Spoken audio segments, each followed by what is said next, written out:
ऐ मालिक तेरे बंदे हम, ऐसे हो हमारे करम। घर पर तेज आवाज में रेडियो पर बज रहे गाने की आवाज को सुगंधा ने कम कर किसी से पैसों की बात कर रहे अपने पति की आवाज को कान लगाकर सुनने का प्रयास किया। देखिए लाला जी, मुझे पैसों की सख्त जरूरत है। आपसे जो भी लेन देन चलता है उससे भी 1% ब्याज ज्यादा देने को तैयार हूं। मोहन शायद किसी लालाजी को मनाने का प्रयास कर रहे थे। अब की बार सुगंधा ने रेडियो की आवाज बिल्कुल बंद कर अपने कान मोहन की बातों की तरफ लगाए। अब क्या बताऊं लाला जी, क्या जरूरत आ पड़ी है? आप तो जानते ही हो, लॉकडाउन हो गया था। अब अनलॉक हुआ भी तो धंधा ना के बराबर है, इसलिए पैसों की दिक्कत हो रही है। धंधा जल्द ही रफ्तार पकड़ेगा, फिर सारा पैसा ब्याज समेत चुका दूंगा। आपको भरोसा नहीं है मुझ पर? मोहन के स्वर याचना में बदल रहे थे। ठीक है, आप जमानत के तौर पर मेरी गाड़ी के कागज रख ले। सुगंधा की सांसें अब तेज हो चली थी। 40 लाख की गाड़ी है, उस पर आप 20 लाख भी नहीं दे पाएंगे। आप तो जानते ही है कि मेरा मकान और फैक्ट्री दोनों ही बैंक में गिरवी रखे हुए हैं और उन पर लोन चल रहा है। और क्या चीज आपके पास जमानत के तौर पर रख सकता हूं? अपनी गाड़ी पर ही लोन लूंगा तो आराम से 30 लाख मिल जाएंगे, परंतु उसमें समय लग जाएगा।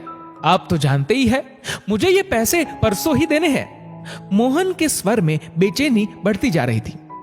तो ठीक है लाला जी, मैं देखता हूं और क्या जमानत के तौर पर गिरवी रख सकता हूं। लालाजी को मना पाने में नाकाम मोहन ने फोन काट दिया।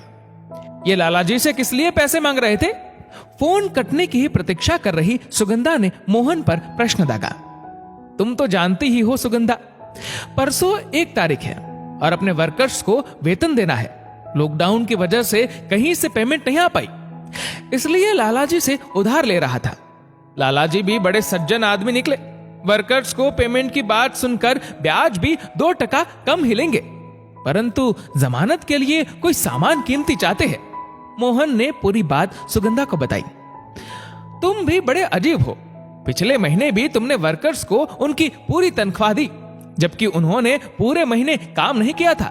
और अब तो पूरे महीने ही फैक्ट्री बंद रही, फिर भी तुम उन्हें पूरे महीने की तनख्वाह देने की तैयारी कर रहे हो, और वो भी ब्याज पर लेकर। तुमने हमें लॉकडाउन में खर्चे कम करने को बोला, यहां तक तो ठीक है, परंतु वर्कर्स को देने के लिए ब्याज पर पैसे? दिमाग तो ठीक है ना तुम्हारा? तुम समझ नहीं रही हो सुगंधा, मोहन बोला। हाँ तो तुम ही समझाओ, तुम कौन सा समझदारी वाला काम कर रहे हो? तुम जानते हो सुगंधा, मेरी फैक्ट्री के वर्कर्स मुझे मालिक कहकर बुलाते हैं। और मालिक किसको कहते हैं? भगवान को। तो क्या तुम अपने को भगवान समझते हो? नहीं सुगंधा, मैं तो नहीं, परंतु जिसने भी ये शब्द गढ़ा होगा उसने जरूर उन लोगों को भगवान के समक्ष रखा होगा, जिन्होंने इस पृथ्वी पर ईश्वर के बाद लोगों को रोजगार देकर उनको और उनके परिवार को पालने का काम उनसे करवाया है। और अगर मैं मालिक हूं तो तुम कौन हुई? मालकिन। परंतु कार तो मैं फिर भी गिरवे नहीं रखने दूंगी। सुगंधा गुस्से में उठकर चल दी। मोहन की बेचैनी बढ़ चुकी थी। इतने में सुगंधा एक बैग लेकर सामने आ खड़ी हुई। ये लो मोहन, यदि तुम मालिक होने का फर्ज निभा सकते हो तो मुझे भी मालकिन का फर्ज निभाने दो।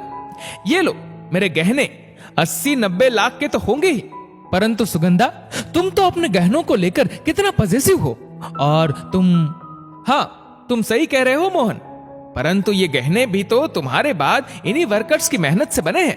आज अगर उनके काम आ जाए तो इससे अच्छा क्या होगा? और हमारे वर्कर्स हमारे साथ होंगे तो ऐसे गहने मैं फिर भी गढ़वा लूंगी। बिना भावुक हुए सुगंधा ने आत्मविश्वास के साथ गहनों से भरा बैग मोहन के हाथों में दे दिया। अब दोनों की आंखें भीगी हुई जरूर थी, मगर खुशी से। दोस्तों, इस वीडियो को लेकर आपकी क्या राय है, नीचे कमेंट करके जरूर बताएगा। और अगर आपको वीडियो अच्छा लगा हो तो वीडियो को लाइक करेगा, शेयर करेगा ज्यादा से ज्यादा लोगों तक। और ऐसे ही और भी इंस्पिरेशनल वीडियोस के लिए सब्सक्राइब करें हमारे यूट्यूब चैनल को और फेसबुक पर फॉलो करें हमारे पेज को। धन्यवाद।